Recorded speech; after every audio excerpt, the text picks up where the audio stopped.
అందరికీ నమస్కారం. ఈరోజు రాజమండ్రి నడిబొడ్డులో వచ్చి కాంగ్రెస్ పార్టీ తరఫున 6 లక్షల మంది ప్రభుత్వ ఉద్యోగుల తరఫున మాట్లాడడం జరుగుతుంది. 6 లక్షల మంది ప్రభుత్వ ఉద్యోగులు కన్నీటితో ఉన్నారు. 6 లక్షల మంది రాష్ట్ర ప్రభుత్వ ఉద్యోగులు ఆవేదనలో ఉన్నారు. 6 లక్షల మంది ఉద్యోగులు అప్పుల్లో ఉన్నారు.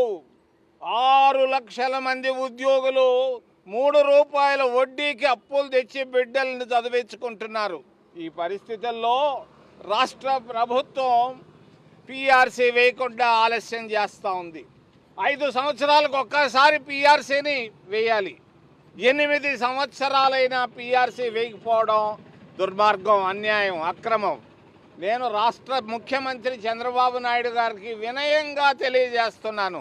నువ్వు పిఆర్సీని వెంటనే రేపు రాబోయేటువంటి మంత్రి మండలిలో మీ క్యాబినెట్లో పెట్టి వెంటనే 12వ పిఆర్సీని వెంటనే వేయాలని డిమాండ్ చేస్తూ వాళ్ళకి రావాల్సినటువంటి 4 డిఏలు, 1 కాదు, 2 కాదు, 3 కాదు, 4 డిఏలను వెంటనే రిలీజ్ చేయాలి. 30,000 కోట్ల రూపాయలు ఈరోజు బకాయిలు ఉన్నాయి రాష్ట్ర ప్రభుత్వ ఉద్యోగస్తులకి. నువ్వు నాబార్డు నుంచి 11 లక్షల కోట్ల రూపాయలు అప్పు తెస్తున్నావని నాకు తెలుస్తూ ఉంది. ఈ 11 లక్షల రూపాయల్లో వెంటనే 30,000 కోట్ల రూపాయలు బకాయిలు మీరు మే 31వ తేదీ లోపల ఇవ్వాలని డిమాండ్ చేస్తూ, మరి రెండో విషయం, అమరావతి చంద్రావతిగా మారిపోయింది. మరి ఎవ్వరూ ఇష్టపడటం లేదు. పోయి కృష్ణానదిలో కట్టాలంటాడు మరి సచివాలయాన్ని. నేను అంటున్నాను, చంద్రబాబు నాయుడు గారు నాకు 50 సంవత్సరాలుగా బాగా తెలుసు ఆయన. మరి ఎందుకు వచ్చావు హైదరాబాదు నుంచి? అవసరం ఎవరు పంపించారు నిన్ను? హైదరాబాదుని కామన్ క్యాపిటల్గా ఒక 50-100 సంవత్సరాలు పెట్టుకో ఉండొచ్చు కదా.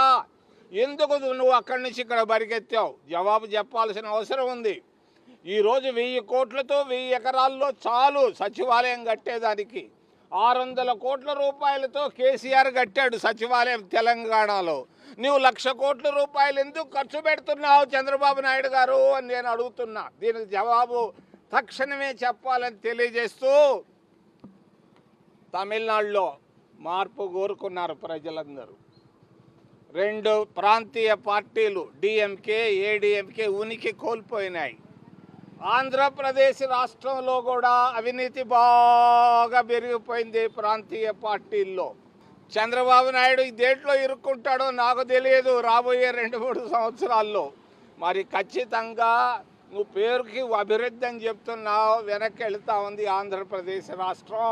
వెంటనే బకాయిలు చెల్లించాలి రాష్ట్ర ప్రభుత్వ ఉద్యోగులకని తెలియజేస్తూ, ఏదైనా ప్రశ్నలుంటే అడగమని మిమ్మల్ని చేతులెత్తి ప్రార్థిస్తున్నా. 12వ పిఆర్సీ వెంటనే ప్రకటించాలి.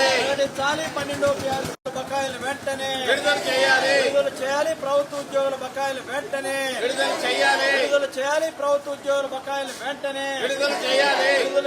ప్రభుత్వ ఉద్యోగుల బకాయిలు వెంటనే ప్రకటించాలి.